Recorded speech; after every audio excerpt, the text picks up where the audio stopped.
6 qodob oo burburin kara kulankaaga koobaad. Haddii aad qof la kulmayso, waxa muhiim ah inaad ogaato ficilada yaryar aad ku dhaqaaqayso.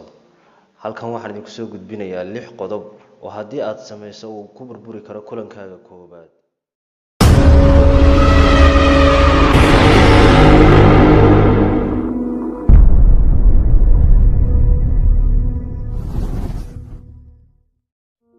Lambarka koobaad, gacan qaadka jilicsan.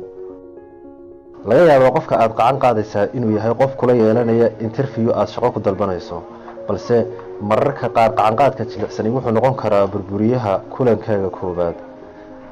Dadka cilmi nafsiga ku takhasusay badi waxay aaminsan yihiin in qofka gacan qaadka jilicsan uu yahay mid ay ku gadaaman yihiin cabsi iyo xishood fara badan.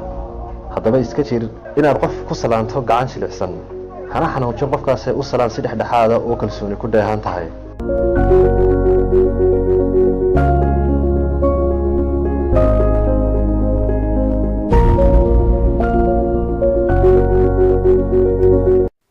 Lambarka labaad, gacmaha oo la dhigo meel aan munaasib ahayn.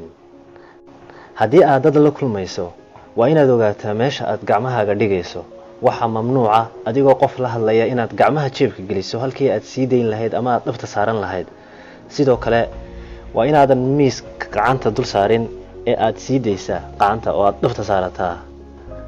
Xusuusnowna markasta meesha aad joogto dhaqankeeda, maxaa yeelay gacmaha oo miiska la saarto inta badan caalamku waa wax iska caadi ah, balse qaybo ka mid ah Hindiya iyo China waa mamnuuc iyo dhaqan xumo. Si kasta ahaataba, mar kasta oo aad meel u baxayso waa inaad sii akhrisataa dhaqanka meesha aad tegayso si aanad hadhow ula kulmin dhibaato.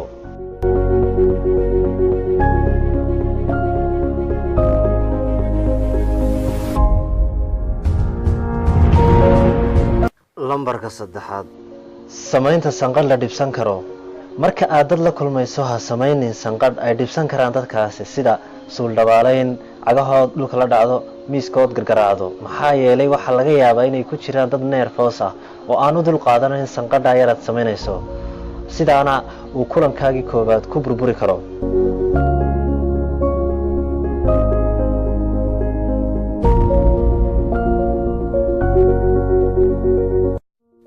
Lambarka afraad, calaalinta xanjada.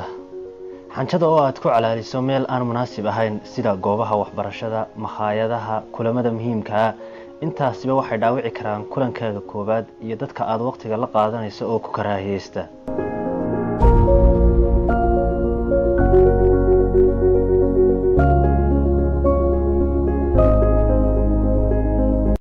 Lambarka shanaad, indhaha oo la warwareejiyo.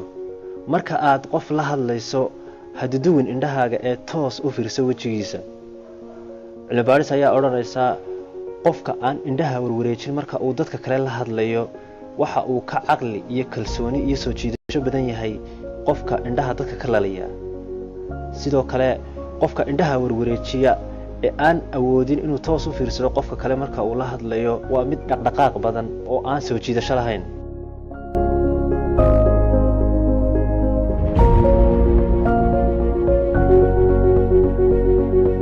Lambarka lixaad, ku mashquulidda taleefanka gacanta.